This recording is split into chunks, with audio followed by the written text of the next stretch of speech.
What's going on, everybody? Welcome to an episode of Burning the Red Shirt. I was going to say like another episode or something of that fashion, but I can't honestly tell you the last time we did this. Uh, Blame kids and work and college football season just being too deep into it. But we have an insane amount of weekday games. We are amidst the CUSA weekday action, and then it turns into Maction in November, correct? So, We like, have pretty much, if you do content, you're not seeing friends and family for a while. some Fun Belt as well, And and Fun Battle as well. AAC, and the P4 is getting involved this week too. On Friday, there's 3 P4 games. Like some good ones too. Yeah, everyone wants to play on weeknights, but we held in line with expectations. You teased the end of our last episode that in September that they would see our faithful 80 listeners would see us in October, and here we are. We are men of our words.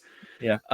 So besides like the obvious like Louisville, Miami, which I think will be a cool game, you could consider maybe like Nebraska, Minnesota interesting for like the more casual folk like us at times.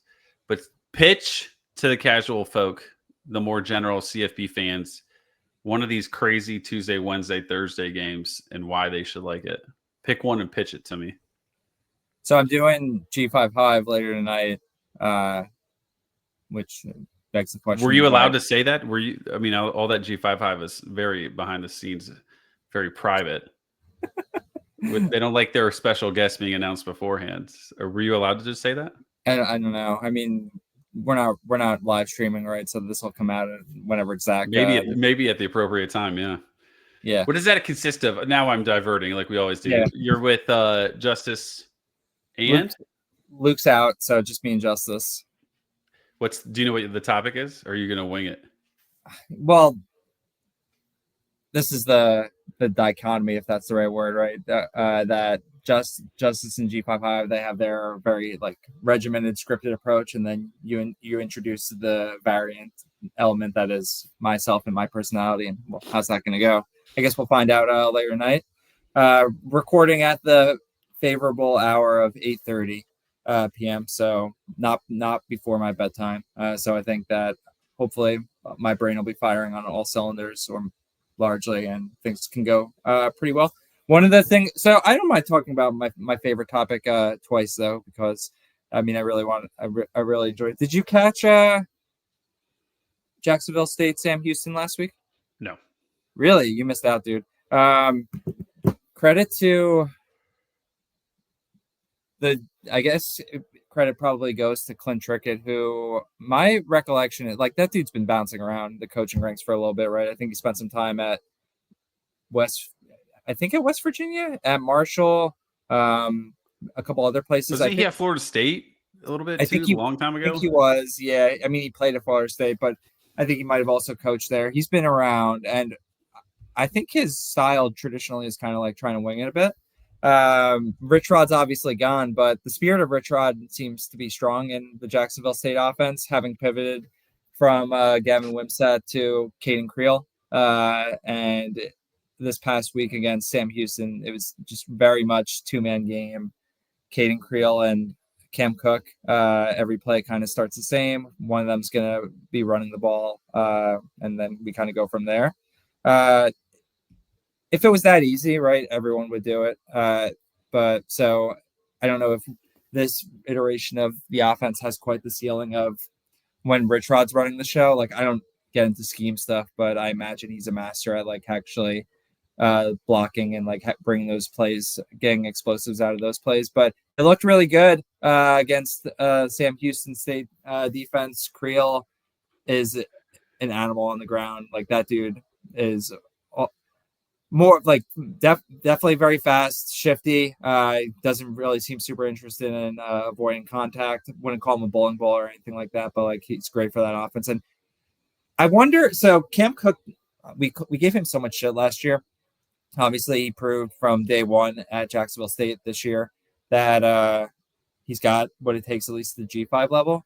You read about kind of what went down last year at TCU. A lot of TCU people seem to hate on his vision. I watch him, like, dude doesn't seem like he's running into the backs of blockers. I wonder if, though, like if you'll recall the preseason of 2024, like he copped a hamstring injury pretty late in fall camp. And I wonder how much that like just kind of hindered him throughout the entirety of 2024. And that's why he sucked, coupled with TCU going on 2 years now, being just unable largely to run the ball in general. He looks awesome. Creel looks awesome. Clint Trickett's just running the offense that fits these two, and it looked great on what was it, Tuesday or Wednesday night this past week. This week they get Delaware, who is very much buttoned up and put together for a first year FBS school.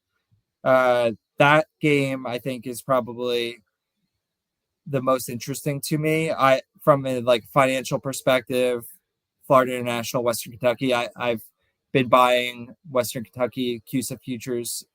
I bought a bunch during the preseason, bought more after they beat Delaware 2 weeks ago. So I'm very interested in every WKU game going forward. Hopefully, there's nothing too much to this one. It's just kind of a walk in the park home game against FIU. But I think that Delaware Jacksonville State game could be super interesting this week. That's probably the one. I feel like to rehash a couple things there. Cam Cook agreed. Like it's like TCU hasn't done anything running the football since. So maybe it's not Cam Cook. Maybe it's the style, the coaching, the whatever at TCU right now, because everybody has looked very average at best. Clint Trickett's career, we both were wrong. He played at Florida State and West Virginia, but never coached at them. He was at East Mississippi during those Last Chance U ones, so he was on the Netflix documentary. That's awesome. Florida Atlantic with Lane Kiffin. Then he was at Marshall, which we both remember, and then Georgia Southern, which I definitely don't remember last year, and then Jacksonville State. Okay. He's running his way around the East Coast. So, yeah. Are you surprised by Delaware being so good? I mean, relatively speaking, I mean, they have like a couple. They have some standouts there. It feels like some offensive players that have done really well with, like Nick Minacucci, everybody's favorite quarterback, playing like respectable with like some decent enough rushing stuff. 7 touchdowns, 5 He's games. basically, if my memory serves, like so he was when the calendar turned to the spring of this year, he was probably QB3, right? Because they had that dude who was supposed to be QB1 and retired because he got too many concussions. And then I'm pretty sure they started someone else week 1 and he got hurt right away against Delaware State. And then Minucci came in. So I think he was QB3 to start the year. Like for a team transitioning to FBS, just having a third QB that can actually play ball is impressive. And then just in general, like they've been buttoned up, like they're always competitive. They're winning those competitive games. Like I'd bet against their preseason win total. Thought it looked high at 5.5. Like, but that money has been lit on fire. But it's whatever. Credit to them. Credit to the coaching staff. Like they're legit. Yeah, I mean, they have some very winnable games at the end of the season here. They have UTEP. They have Sam Houston.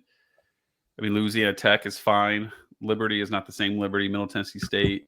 So, yeah, I mean, that 5.5 is probably toast. Yeah. Yeah, it's gone. That's all right. All right. I feel like you did a good enough job selling me on the weekday slate. Do we want to talk Louisville, Miami? Do you think there's a shot there that Miami falls and loses their top 2 ranking? We shouldn't overlook the Utah State San Jose State game that Friday night, the only G5 game of the Friday night 4-pack that we got. That probably is the most fun game of the 4. But Louisville, Miami. So on the Miami side, I was looking at DraftKings has like the only win total stuff they have right now is like odds to go undefeated, and you could bet yes and no on like a bunch of teams. Miami is plus 105 no, and then also Indiana's like minus 135 no. I was thinking like, why don't I just parlay these together? Maybe they each lose a game and it pays out like plus 256. Like both these, I understand the schedule components, but like I don't know. The Miami stuff. There's a bunch of elements to it that like I question.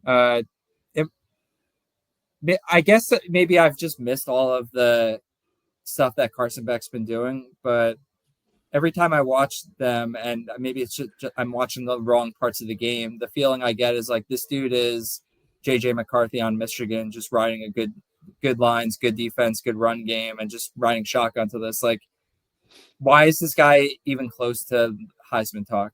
I don't get it at all.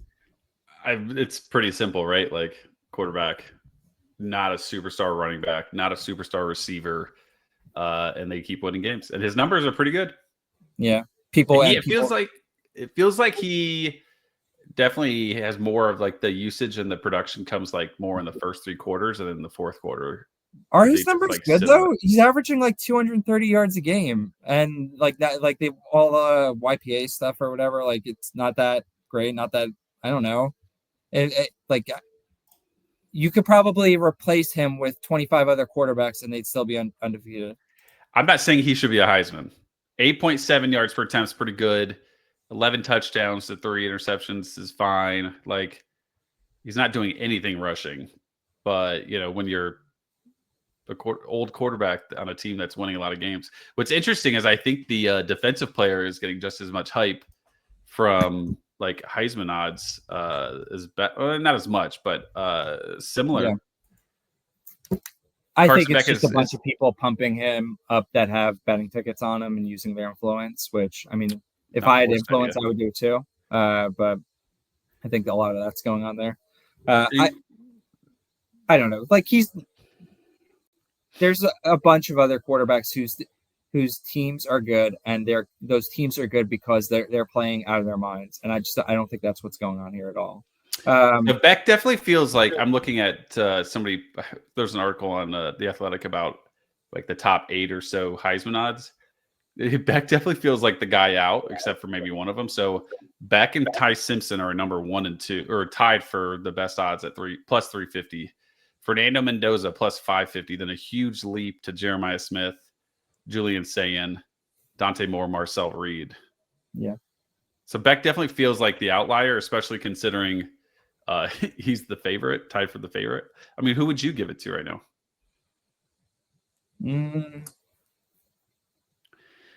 Maybe I mean, Mendoza has been great at, like, obviously he's been great, but it's like a pure efficiency standpoint. Like the volume isn't there, so I feel like the numbers would be a little underwhelming. Besides the touchdowns, yeah, maybe Ty Simpson, but like I don't know. I'm as opposed to making an argument for one other person, my argument is more Beck shouldn't be in the top 20. I don't know he's top 20. Just because he's quarterback on a good team. Like JJ McCarthy, when you guys won championship, was like he closed at like plus 7,500 down the stretch. Like he was nowhere near the Heisman. I bet him at 50-1, and that never even got after week like 10 or 11. The week where you guys all tweeted bet on Twitter and shit. I was like, oh, maybe this will get like things charged up, and then his odds just continue to go down. I mean, he did finish 10th in the Heisman that year. Okay. Right behind the difference is that JJ McCarthy had Blake Corum in that insane year. So like I don't think you can compare the two directly, because who is the guy that is stealing any thunder from Miami, from back at Miami? There's nobody. You're not giving it to Mark Fletcher or CJ Daniels or Malachi Toney. Like I don't think that just because a team is really good that we have to look at that team and think, okay, who is the best Heisman candidate, and that person has to be near the podium. I think that goes into, I agree, but I think it all goes into like how people vote on the Heisman. Is it like the best player on the best team? Is it the most valuable player to the team? Like if you, like you're kind of insinuating, if you remove Beck, you gave them with an above average or an average replacement player, like they probably still win 10 games. Like from that perspective, I definitely agree. I am not surprised that Beck is towards the top. Louisville going to get the ground game going ever again or no? I mean, probably not, considering everybody I touch at running back is getting hurt, and Isaac Brown is one of them. So bye week though, perhaps all is good now.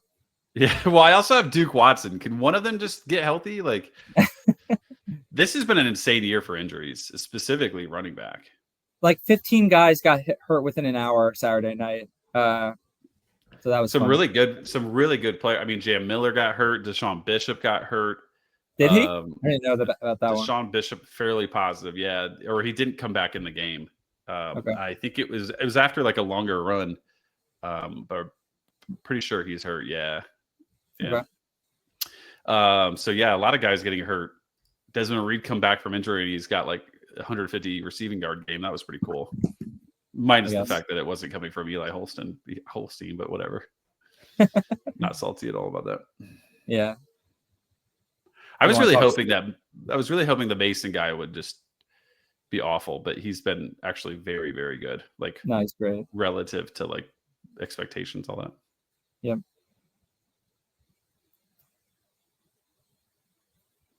I was just giving you a stare down to see if you would pivot to another topic, but apparently not. Have you been? Let's talk Taylor Green for a second. Have you been surprised that he's been like adequate in non-cream puff games, or what do you think there? In hindsight, I don't know why I never drafted him in pretty much any scenario. Like it was always on the table that it kind of looked like this. Right, last year, so much of his downward trend of production, I think, was he just got super banged up, right? So a little bit of not being a buyer's remorse or whatever there. Wish I had some talent. But like him being banged up is part of like the equation. What he does, because he's a runner and he's on a bad team that like is going to get beat up by sacks and everything, right? What I have found surprising is that he's on pace for 1,000 rushing yards and only 6 touchdowns on the ground. Doesn't that feel like, if you said to me going into the year, what's more likely to happen, 1,000 rushing yards or 12 rushing touchdowns, I probably would have picked the rushing touchdowns, wouldn't you have? QB rushing touchdowns is it like a very game plan system thing. A few years ago, when your boy Hendon Hooker was at Tennessee, I bet over like 2.5 or 3.5 rushing touchdowns for him. I'm like, this shit is a fucking lock, like no problem. And they just did they just never ran him at the goal line. They always gave it to whoever the running back was. And he ended up one short and then blew out his knee with like a few games to go. But then you've got like Mateer, right, who like as soon as they get close to the goal line, it's over. Like it's Riley Leonard at Notre Dame. It's like exactly immediately. Yeah, for sure. All right. Well, we'll see. I mean, they got some real games coming up. That is like the only. I rarely do TD props, but QB rushing touchdowns is consistently one of the angles that I look to find. Like I'll click into the anytime stuff and just see how guys are priced. Mateer is always one I look for. If it's like plus money, it's like just fire, but blind doesn't matter. What did you think of his performance against Texas? Man, I caught very little of games on Saturday, but I did watch a little bit of that, and I mean, it didn't seem like I think things were great. But did you have eyes on that? Did it seem like he was noticeably affected by the thumb? A little. I watched a little bit. I had it as a part of the quad box. I was more interested. Yeah. I mean, I don't know. I was more interested in Indiana, Oregon, especially like how Texas, Oklahoma started, and it wasn't very exciting. But yeah, it definitely felt like he was being impacted by it. Like it just felt like things were off. And I think also like the time off too kind of maybe messed with like the timing and the chemistry with the receivers. It definitely felt like at times they were throwing a different route than the guy was running.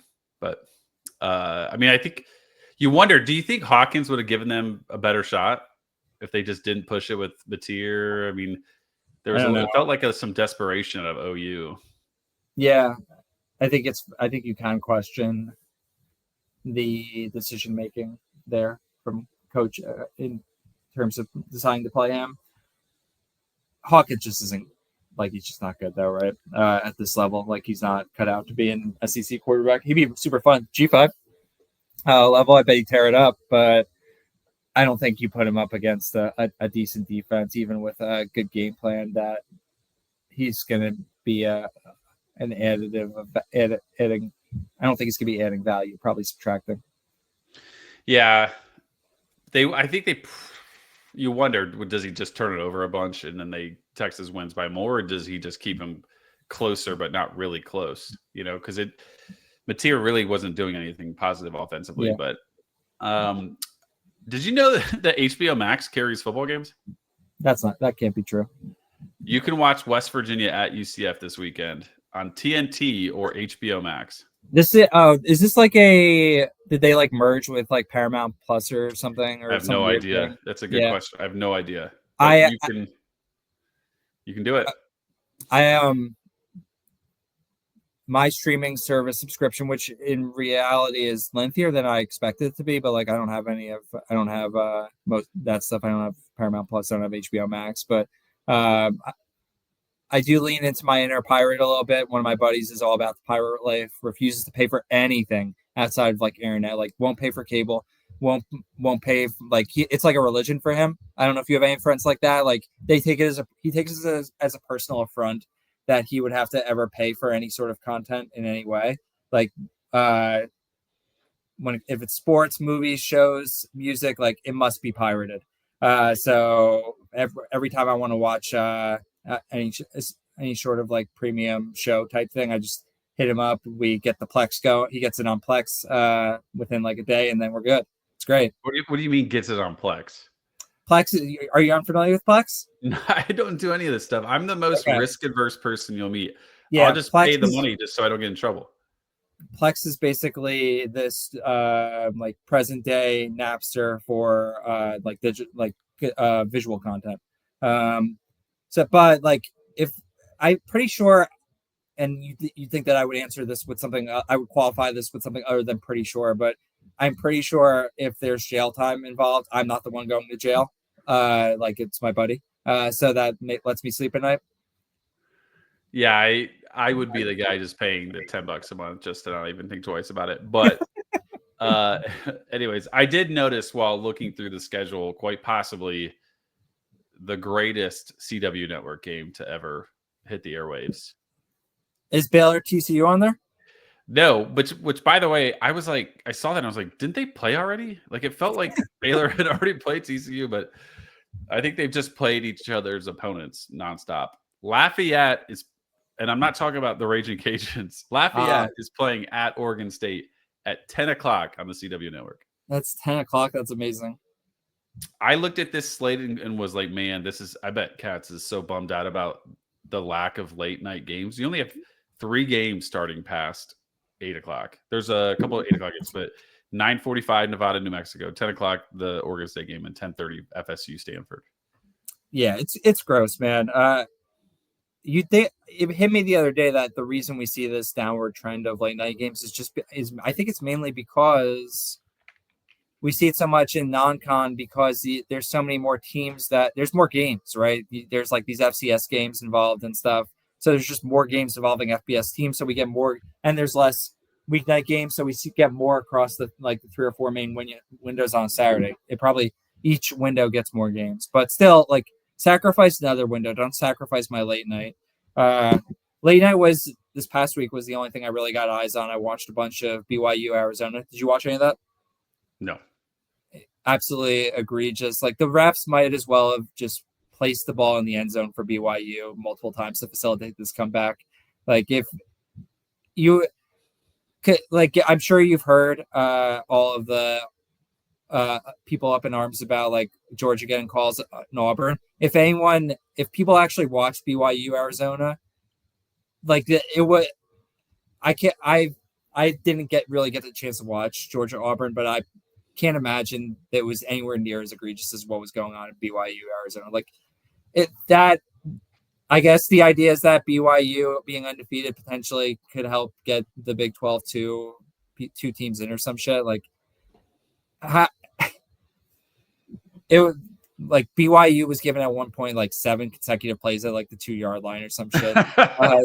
They were down 10 with like 5 minutes left, mismanaging the clock in like just the completely unjustifiable ways, and weren't made to pay for it at all. But I mean, it was nice to see Bear and LJ Martin do some work and get a bunch of yards and stuff. So can't complain too much.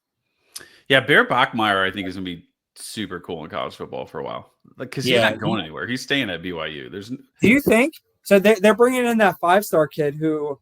But isn't that guy probably going on a mission or something? So 1 year, I think it's a 1-year mission. and then So, by then you're not benching Bear for a yeah, kid that hasn't played football in a year. Like this is a perfect. There are certain schools that if somebody goes there, it's likely for a reason, like you're Mormon or something like that, right? And yeah, so you're not leaving that school. So when you turn into like a star as a freshman or a very good fantasy player, those are like the only scenarios now in college fantasy where you actually can say he will be there in this same system and offense for another X amount of years. yeah. Bear, he looks better every single week, just in terms of like initially it felt like the first few weeks, every single play that wasn't just a handed off to LJ play was like, okay, it's basically a trick play or anything other than drop back passing. Now they're actually like starting to run a real offense with him more, and still like he's still running the ball 20 times a game, right? But he's it feels like he is getting comfortable really quickly, and I don't know. Did you grab him on Underdog at all? Some, not a lot, Yeah, but some. true. I've had a pretty good amount. We're anybody that had picked Jake Ratzlaff, this is the final week. He's going to be gone here soon. What do you mean? They are removing Jake Ratzlaff from the player pool. Why are you telling me this on air? Why weren't we dancing on the graves of Retzlaff drafters earlier? It happened maybe Friday. Hope I tweeted that out, and Hope that. said something. So they're removing him from the pool.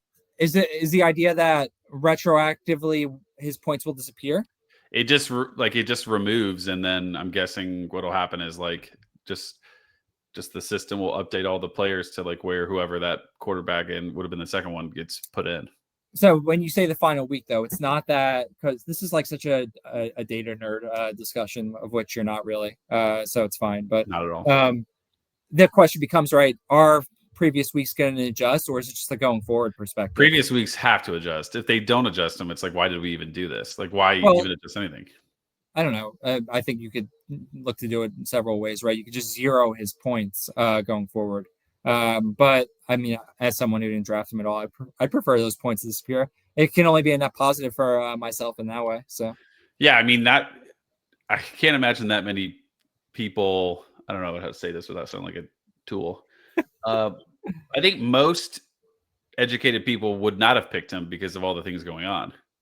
And then he was fairly early sent to Tulane. He was, but there was a gap where there was like portal but no destination. I think when I forget the exact timeline, but I'm pretty sure when drafting opened, he was still on BYU, and then portal, no destination, and then Tulane. He was definitely drafted in some of my drafts, just like auto picks and stuff like that. In early drafts, he definitely was picked. Because really? I have seen multiple ones where he's picked, but I think grand scheme of things, like I'm like 23% advance rate, 23 out of 101, let's say. Yeah. I would be shocked if I'm more than 25 out of 101. Like it's going to change like one or two teams max. I have gone through though, and it's kind of interesting. I just had some random free time to kill, and I just was looking, and I definitely have 5 or 8 teams maybe that are within like 4 points of like advancing, which is crazy to think about in week 8 now that you could be that close to advancing from 4. You know what the most fun part of that is, right? What's that? That so assuming we're talking Best Ball Mania or Portal, they didn't fill, so there's gonna be wild cards.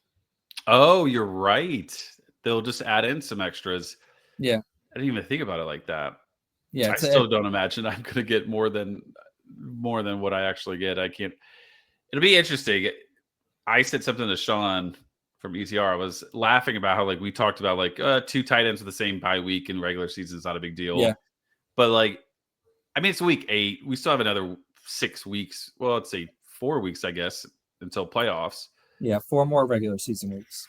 You would think that the gap would widen, but I don't know. It's probably not going to widen that much. Gap will widen with what? What the average distance from 3rd to 4th place is. Oh, I don't know. Like every week we're getting so many more injuries. Yes, like in terms of like what players are good, largely since them, but like, dude, it felt like there were legitimately like 20 injuries to relevant players in like a 3-hour window this week. What was I gonna say? the tight end thing. I 2 weeks ago, so week 6, I actually spent time to like look through all my advancing teams, and like so many of them had double tight end buys that I never even once thought to look at the buy overlap for anything other than playoffs. And it was like Bauer Sharp, Matire on Arizona State, and Daquan Wright. All those guys had week 6 buys, I guess. So I was just copping zeros left and right that week. I found it extremely funny that Sam Roush has earned me more points this season than Kenyon Sadiq. Oh yeah, perhaps my Sadiq single tight end angle wasn't the best. The tight ends have just been absolutely brutal. Like the ones that you would have picked have not done all that great. The ones that have like you didn't pick are ones that have performed like fairly well. Like so, I'm looking at one of our UD best ball drafts that we did on Fantrax to get an idea of like P4 only. You have some big names that everybody took, like Carter and Sadiq, Trigg and Stowers, but like Mason Minnie, Miles Kitzelman, Jaron Kanak, Grayson Barnes, although that has to be. Oh, no, I'm sorry. This is projections. I hate how Fantrax does this now. I hate how Fantrax it's kind of gross. All right. So about the same. Trigg is at the top, Carter. Randy Pittman in his limited action, but he was like that weird dual threat. Daquan Wright, we should be all expected, but there's Mason Minnie, there's Dallin Bentley. People weren't taking Dallin Bentley. Like no. Rohan Jones is a top 15 or so tight end by fantasy points per game. Heath's boy. Is he? Yeah, he loves him. I think Dan Villari is top 25. Kanaks there, top 25. But yeah, Kenyon Sadiq, 8.27 fantasy points per game. He's missed a week or two, hasn't he? So tight ends have been just a straight wash, just a straight crapshoot wash. Baquan, though, it's nice to see that paying off. I truly think that my UD results are gonna just lie on Tradez Green and Baquan and like Eli Raridan, just because like if they just play very well, then it feels like there's a level of improvement that I can get. Because last year I was like, oh, you know what? Once we hit bye weeks 6, 7, 8, 10 and 11, where there's a ton of bye weeks, I'm gonna do fine because I did such a good job. Nope, didn't matter. I like moved backwards. So like I'm not expecting anything out of these bye weeks. These like week 10 and 11 where everybody's on bye. So what are you advancing right now, by the way? Oh, I moved back a little bit, only 47% now.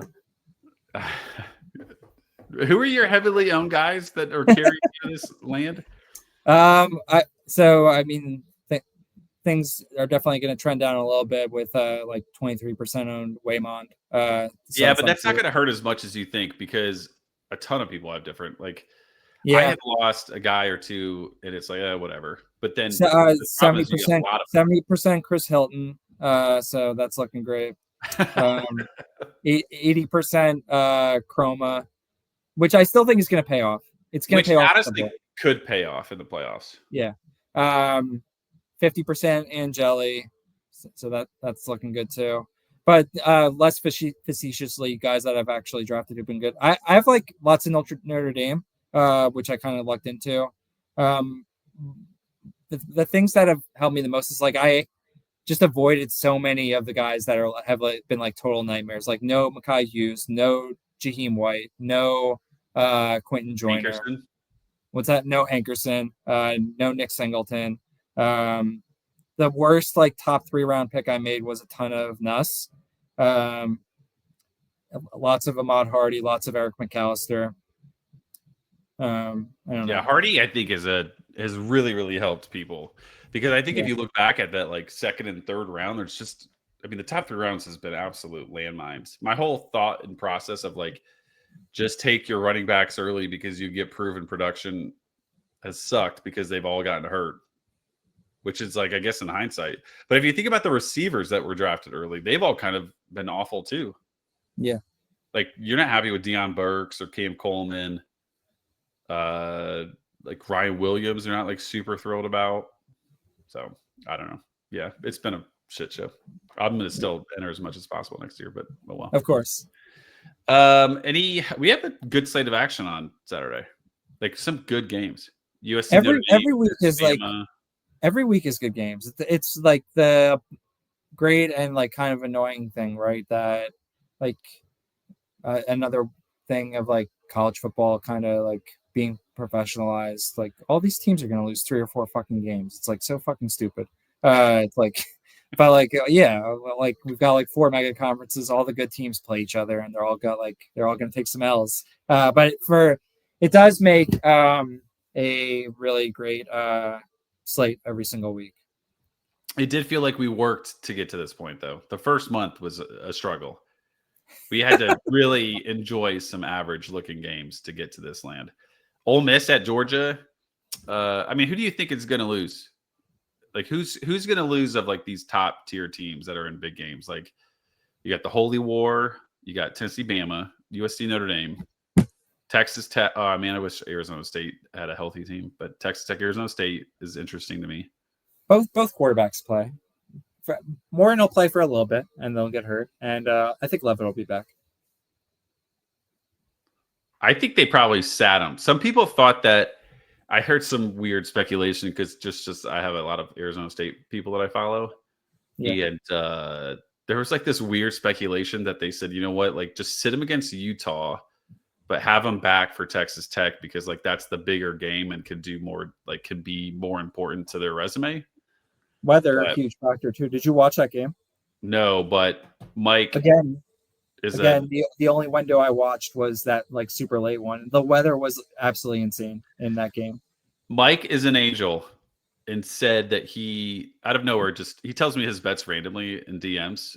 Yeah. And he said that he put down more on those quarterbacks that go under. And I was like, you know what? I'm having like a pretty good day, average-ish. Like I can probably throw some money on like Sims and Dampier to go under. So I did before the game. Fairly aggressively for my new unit size. And then I did it again after the first quarter, and neither of them were doing anything. So I have to actually thank Mike for a good weekend because he took me over the top there. Very cool. Preseason, you had said Big 12 always does crazy stuff. I'm censoring myself because you are taking all the curse words from me. BYU's 3-0, Texas Tech's 3-0, Cincy's 3-0. And then you have a bunch of, Baylor, Houston, Arizona State, Utah, all 2-1. Like if you had to, we don't know, we're not going to go through every single team and who the schedule is for each of them. Who do you think it actually ends up in the championship? Which is nice to say because now it's not like divisions. It's just literally who has the 2 best records. So it's a little bit easier to discuss. But who do you think actually makes it to the championship game? Probably craziness doesn't get there this year. I had bets on Arizona and Houston from like January to win Big 12, and I think they're both kind of cooked. They're just not going to get home. Houston could win out. Their schedule's not all that. Really? Yeah, they played the bottom half of the division or the conference for sure. So maybe, but yeah, I think that would just mean they'd have to like play well. But yeah, so what do you think? Feels like just Texas Tech, Utah. Is Texas Tech good just because they paid a lot of money on all these players everywhere? As opposed to what? I don't know, like good system and star player or two, I guess. I don't know. I think they have really good coordinators too. And they've built a really good roster. And they just destroy these teams every week. It's like insane watching play out. I think they're a wagon, as the kids would say. They're a wagon to me. If I could go back in time and instead change my bets from Arizona State to make the playoff to Texas Tech, I would do it in a heartbeat, obviously. But like they are just murdering people. Like Kansas beating Kansas by 25. I know it's at home. Like it feels like every time they set a line, the line is bad. Like how is Houston like 10.5 point dogs or 11.5 point? This week against Arizona State, they're 10.5. So a little bit more respect is being thrown on. That says no Levitt, right? I don't know. Yeah.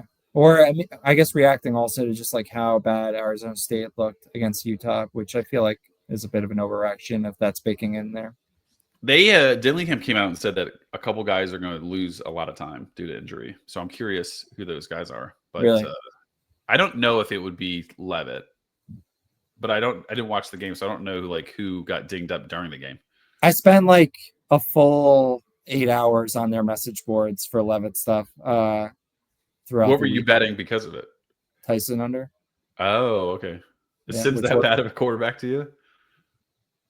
like the weather component and and like respect for Utah D and just a likely game plan of not throwing it around a ton. I was like, he can go under 80 yards like a decent amount of the time. So let's do that.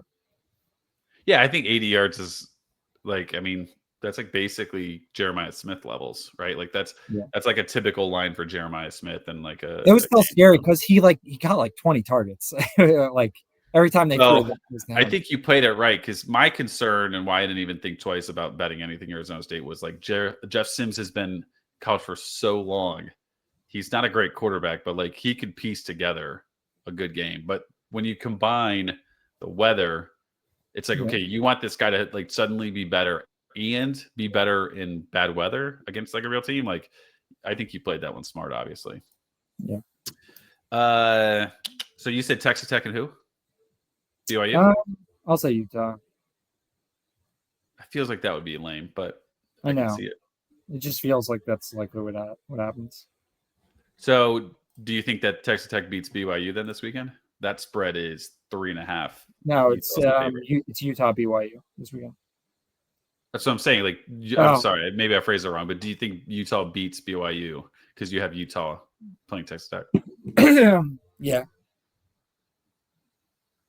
You got any sort of hot takes as we're on random topics here? What's been curdling in that mind of yours this weekend that Sunday watching bad NFL football that you want to talk about?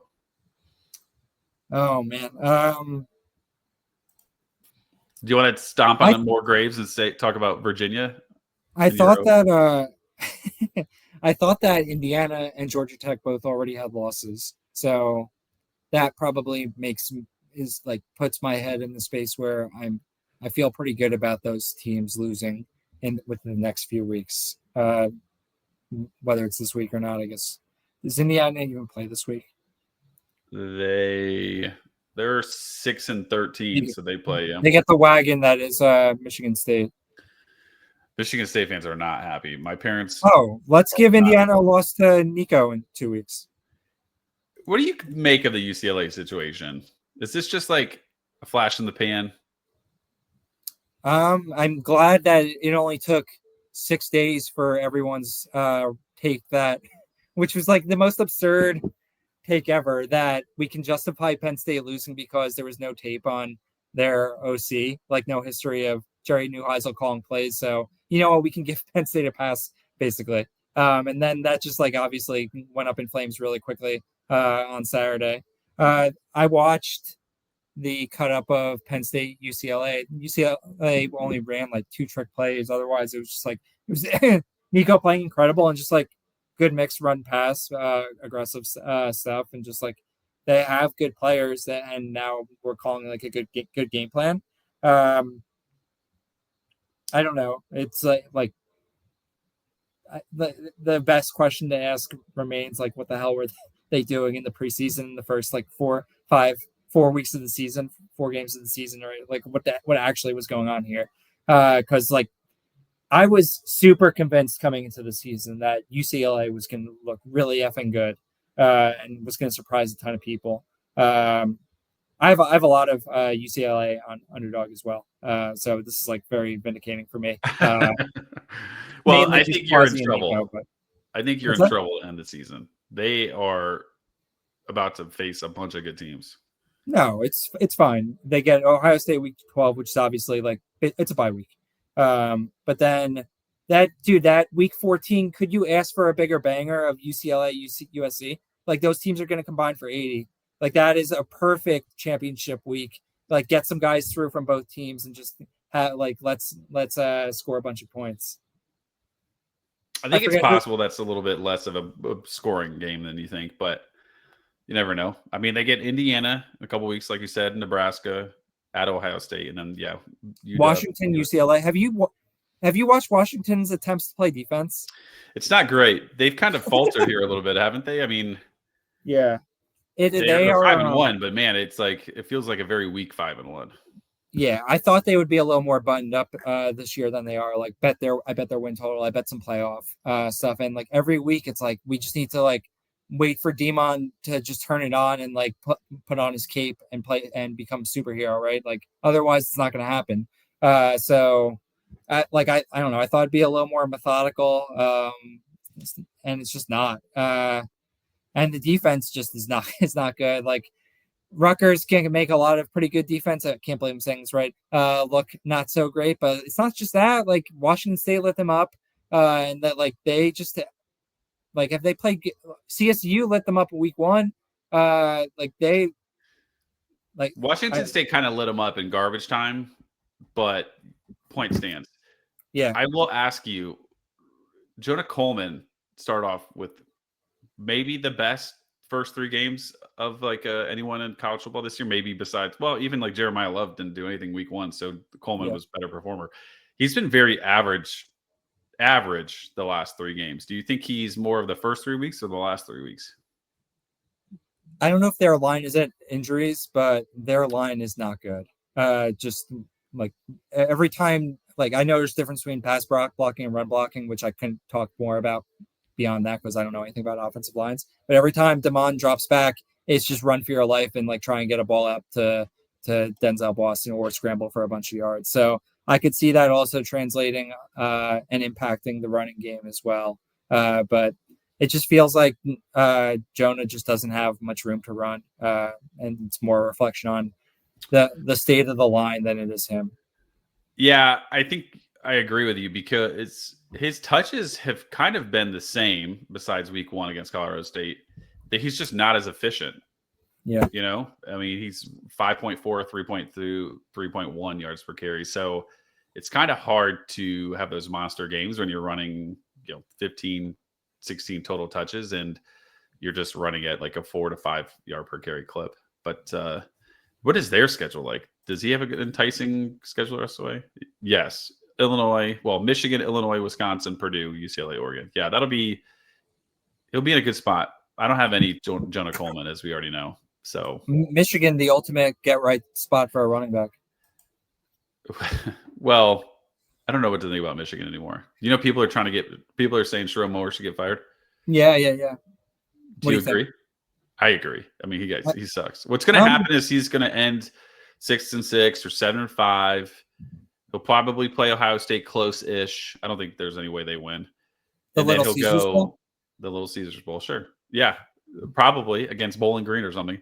And then he'll go 5-7 next year, and then they're going to fire him. It's going to be another year?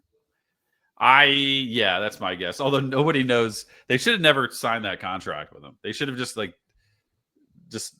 taken it away real quick and just see if you keep coaching without a contract.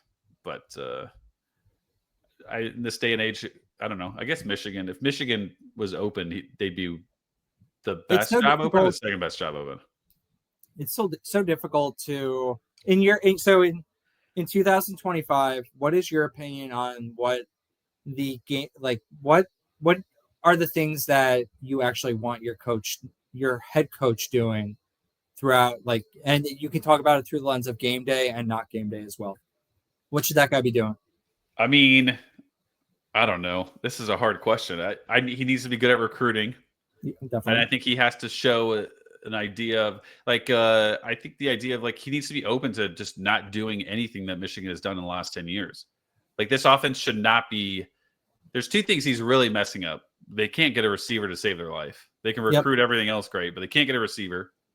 Just pay a receiver a ton of money if you have to. Like, this is crazy. Get the Oracle guy to pay some money. Seriously. And then he's just not open to a new offense. Which, you don't have any receivers. So, maybe don't chuck it 40 times a game. You have a freshman quarterback. But, I think what people really are upset about from a Michigan standpoint, like a fandom standpoint, is, there's nothing – I don't want to say there's nothing wrong with losing. It's one thing to lose.